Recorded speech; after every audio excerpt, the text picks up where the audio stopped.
Welcome to the Daisy Blue Fashion Variety Show.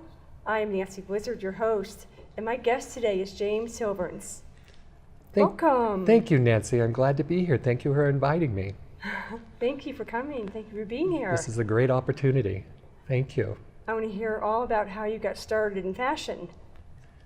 I started when I was very young. I sewed Barbie doll clothes for my sister and was hand-taught stitching by one of my grandmothers, and then sewing machine stitching by my other grandmother and my mother. So I just kept graduating and stepping into different things and trying different things. That's wonderful. I mean, the Barbie dolls, that's a start, right? Yeah, if you can sew Barbie doll clothes, you can just about sew anything because their seams are very little. So that's where you learn a lot of hand stitching. My parents were they were both workaholics, so my siblings and I got that from my parents. And they both grew up on farms, so they were up at, when the sun came up, and they didn't quit till the sun went down. We got the work ethics from our parents. Idle hands cause problems. I live on maybe 5-6 hours of sleep a night. To be honest with you, if I didn't have to sleep, I wouldn't sleep. I've been a hairstylist for over 43 years. And so that's where I usually work, and I do 60 hours a week behind a chair. I live about 3 miles from where I work. I stay pretty close, but my sewing room is in the upstairs of my house, and usually Friday afternoon, get up there and I shut the door and I just start. And sometimes I don't quit till 11 o'clock and get up the next morning, and by 10 I'm up there again, and I'll be up there till 10 o'clock. And it's my way to relax and de-stress from the week of being behind the chair. I think my biggest challenges are my inner challenges, in competing against my own self. Do something every day that I don't normally do on a daily basis. I do cocktail, evening, and couture. I have a tendency to go a little more couture. I love ladies' backs, and so I really do a lot of open back, a lot of designing on the backs and everything of the ladies' dresses and stuff. And I'm a little different with the fabric. I kind of let it speak to myself. I kind of find it, I look at it, and it just kind of pops in my head what I want to do with it. So I don't do sketching. A lot of people do the sketching and everything, and I'm not a sketcher. I've done it long enough that I just lay the fabric out on my bed and look at it, and it tells me how I want to do it, and I just start getting my homemade patterns out, and I just start cutting, and then I sit down at the sewing machine and sew. The sewing really relaxes me. It's my way to just chill. Is there certain materials you like to work with? Silk, satins, lace. I go in spurts. I get a crazy thing in my head, and a couple of seasons ago I did a black and gold. Everybody was black and gold, so it was just my designs was. So it just depends on my mood sometimes, I think. And also I have fabric everywhere, so I just kind of stack it, and then all of a sudden I just okay, I'm tired of this. Let's go to something different and unique and everything. So it just depends on what you're in the mood and what you want to create. Yeah, what pops out and jumps out at me. Is it difficult to get materials in Denver? I go to New York, Arizona, 5 Mine Fabrics. Any little traveling I do get to do. I hit little towns, I hit different areas. Even when I get to go to Hawaii and stuff, which is my favorite place to go, I hit all the fabric stores. So, that you never know what you're going to find. So, and I love to find little mom and pop places that you just go exploring, you go looking, and I found some pretty unique fabric in the back of little mom and pop stores that, they have a little section back there. So yeah, I pride myself on my fabric being one of a kind, unique, and the fabric being one of a kind and unique. I can duplicate the dress, but I can't duplicate the fabric with most of my designs. So because the fabric is usually vintage or not in not being made anymore, and you're not going to find it. I like to go looking for and searching. That's the fun part for me. So, and like yard sales, I've even found some fabric at thrift stores and the flea market. I like to, like I said, go exploring. The first place I look for when I get somewhere, some city, is, okay, where's the fabric stores? That's part of the thrill of designing and stuff too, is on the search for the fabric. You want to buy local, but it's hard to buy local. Yeah. It's terrible to have a dress walk out and then a designer in front of you or at a show either walked out before or after you with the same fabric, but the dress is different. You want it new and unique and different. Yes, So definitely. that's why it's kind of hard to buy local, because there's getting to be more of us, and it's just none of us want to be having the same taste, or we want all of our stuff to stand out more than everybody else's.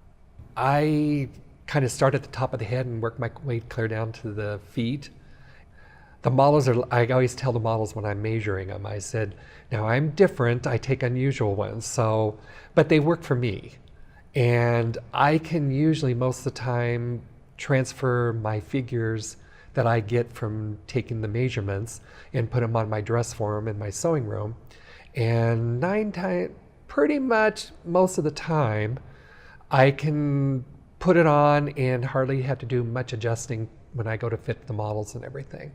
So that is a nice challenge there, that I don't have to go home and tear out seams or take them in too much or whatever. So yeah, I don't do just the standard, bust, waist, and hip. I do the under bust, and I do hips to the floor, and I do the full length, and I do shoulders, and I do arms. And when the model gets done, they're like, you did measure me from head to toe.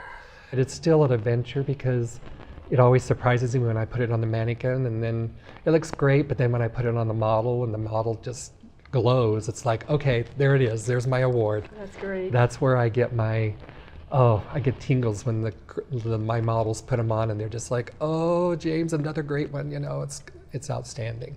When I get to working with the models and I know I'm going to work with them, and like I have my go-to ladies that I work with a lot, I have their measurements. So most of the time when we don't have to do a fitting except for the day of it, I want to make the models happy, because if they're happy, they're going to make my designs look great.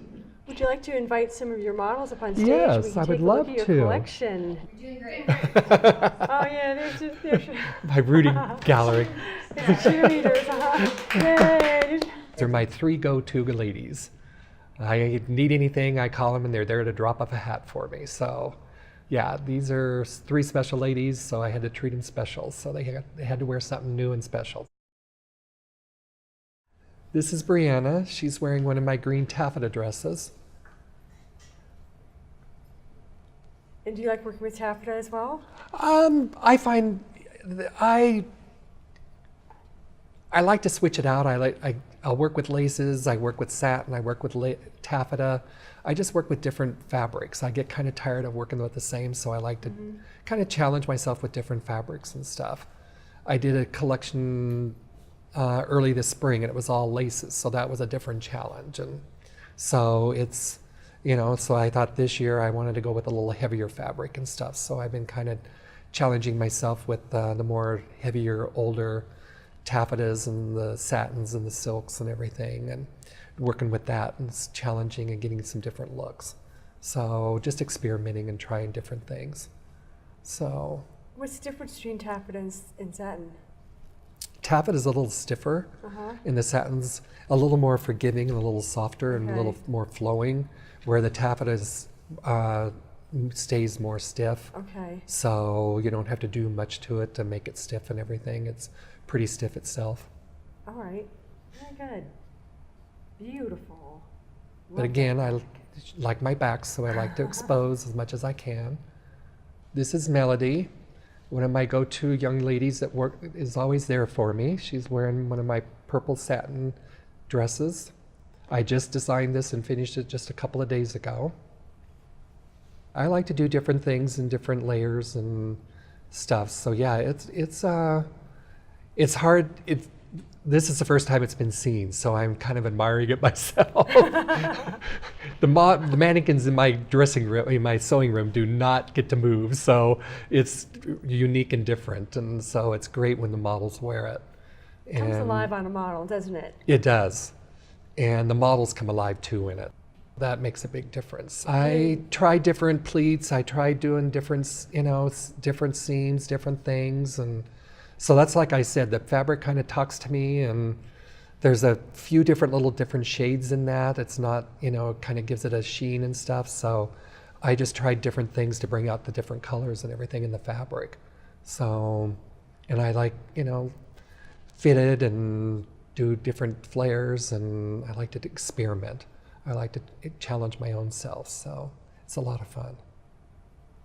This is an iridescent kind of green and maroon that I made for another show last fall, and so I get tons of compliments on it, and it's another beautiful jewel tone, and it kind of picks up different colors, and it kind of spoke to me too, and there was enough fabric that I thought I kind of want to do classy but kind of old Audrey Hepburn kind of look and everything. So that's when I found out I had enough fabric that I thought I'm going to go for it. So that's how I created this one. I made it simple, but I had the train with it too and everything.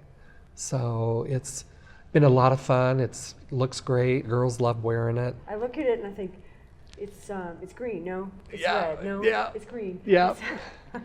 Yeah, it's amazing. It's that's why it's kind of cool when you take pictures, because you think you've got it, and then you get the picture and it's like, wait a minute, that ain't the same dress. But so it does kind of confuse photographers.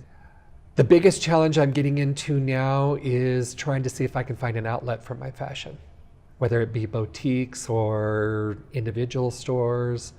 I've even kind of got a little idea kind of coming around in my head to talk to maybe some of the other designers and see about maybe doing a little pop-up kiosk. There's got to be an outlet somewhere for us designers to figure out where we can sell our product. So but we got to do a lot of research and a lot of testing and do that.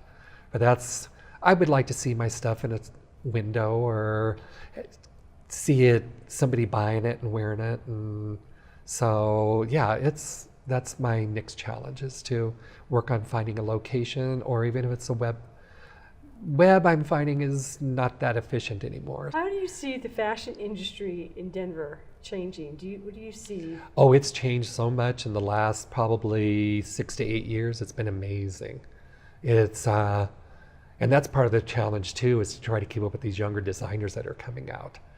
And because the shows I do get into or get asked to be into, it's amazing to put my work up against their work. It's like, wow, this is really, I've got to step up the game to stay in this. So what are your plans for the future? I am shooting for New York Fall Fashion Week, probably next fall or the year after.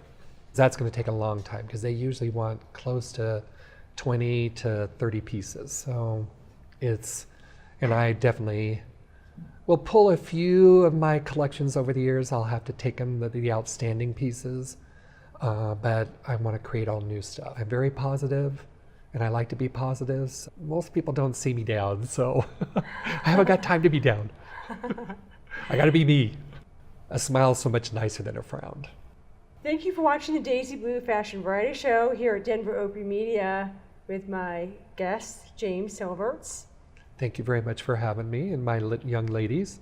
Thank you for being here. It's a pleasure. It was a treat. Thank you for inviting us. You're very welcome.